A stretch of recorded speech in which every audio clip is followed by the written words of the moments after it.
নমো কৃষ্ণ শংকৰ গুৰু হৰি ৰাম ৰাম হৰি ৰাম হৰি ৰাম। যমদূতে বিষ্ণুদূতক সমিধান দুলৰি। ৰামনন্তৰে তিনি যমদূতে বোলে, শুনিও সবে মহন্ত্ৰ। আমি মহামূঢ় তোমাৰ সাৰ আগে, কহিব কিবা সিদ্ধান্ত।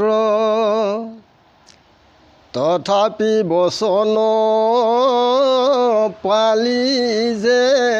নজানো, কহো শুনাবি মান। জানা জগতৰ যত মহাপুণ্য, সবাৰো বেদে প্ৰমাণ। বেদে বিহু যাক বুলি ধৰ্ম তাক,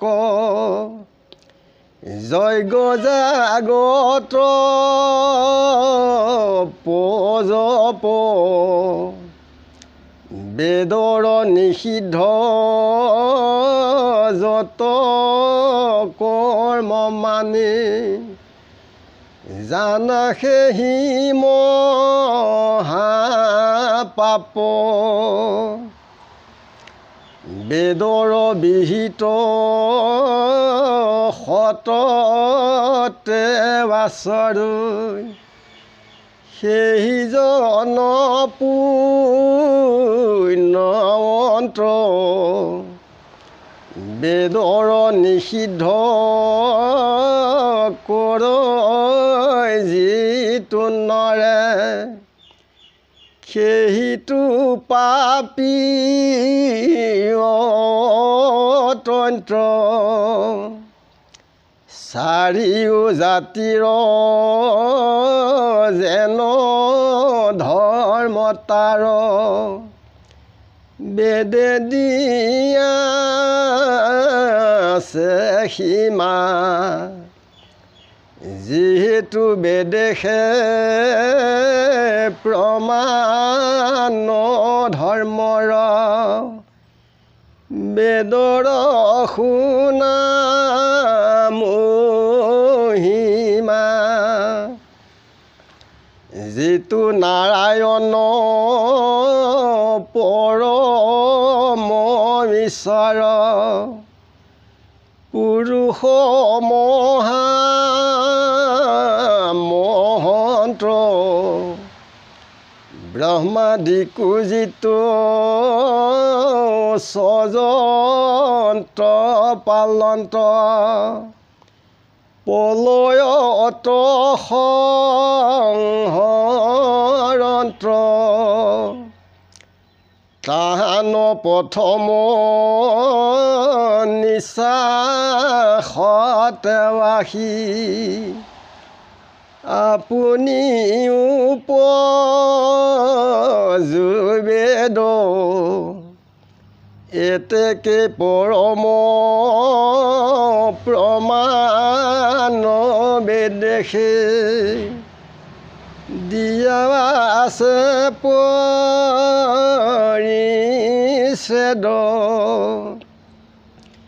বেদে বিহু যাক জানিবা সকলে, কৃষ্ণৰে সেৱা গাবানি। তাক ভংগ কৰ যিটো মহাপাপী, তাকে কৰো দণ্ড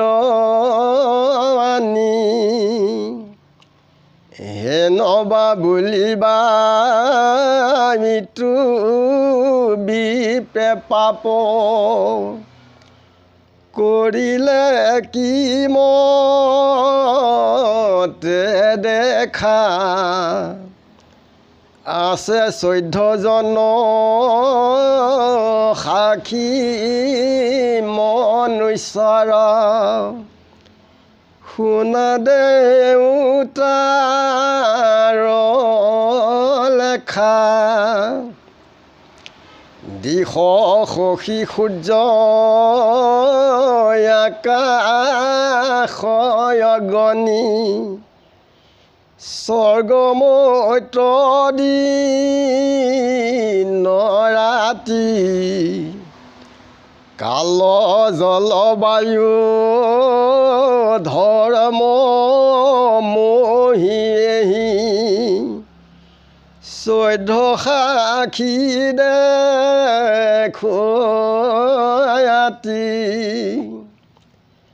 মহাগৈপ পাপ কৰি বোলে মোক নেদেখিলে কুজনে আপোন থানত থাকি ধৰ্ম ৰাজা সমস্ত দেশত মনে আমাক পাঞ্চন্ত পাপ অনুসাৰে কৰো দণ্ড ধৰি আনি অনুক্ৰমে সবে ভুঞ্জাত্ৰ যাতনা আছে কৰ্মী যত্ৰ প্ৰাণী পুণ্য আচৰণতে পাতকয় উপজয় যিহেতু নাহি কে জ্ঞান নিচিনি আত্মাক সদায় জীৱৰ দেহত কৰে সন্ধান আপোনাৰ কৰ্মী আপোনাক বান্ধি নজানো মুখ পাই কোটি কোটি জন্ম সংসাৰত ভমুই যাতনা ভুঞ্জি সদায় প্ৰকৃতিৰ সংগে সকলো জীৱৰ ভৈল বিপৰ্যয় বুদ্ধি কৰো যজ্ঞ জপ তপ তীৰ্থ বত্ৰ তথাপি নাহি কে সুধি ঈশ্বৰৰ সংগ লৈলে খনেকতে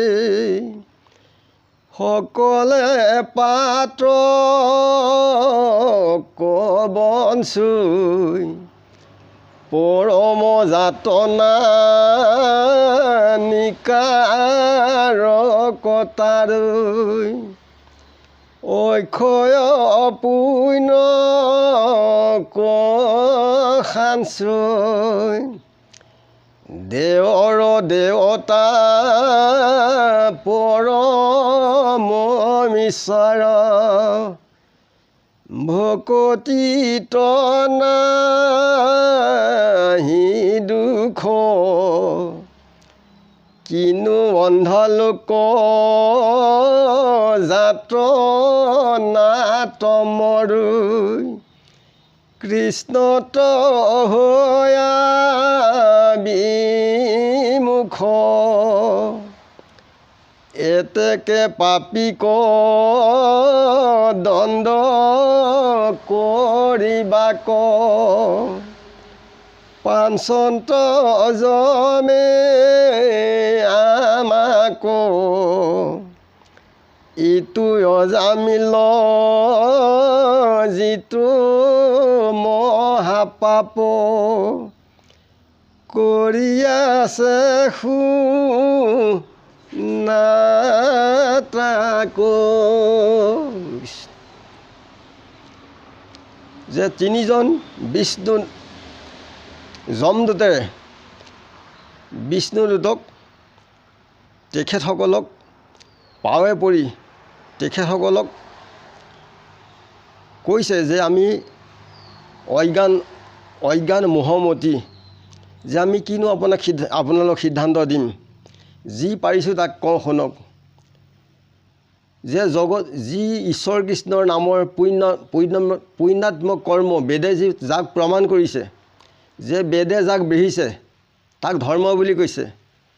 যজ্ঞ জপ তপ তীৰ্থ যে ইয়াক বেদে নিষিদ্ধ কৰিছে এই কৰ্মত পাপ হয় বেদৰ যিখিনি বিহিত যিসকলে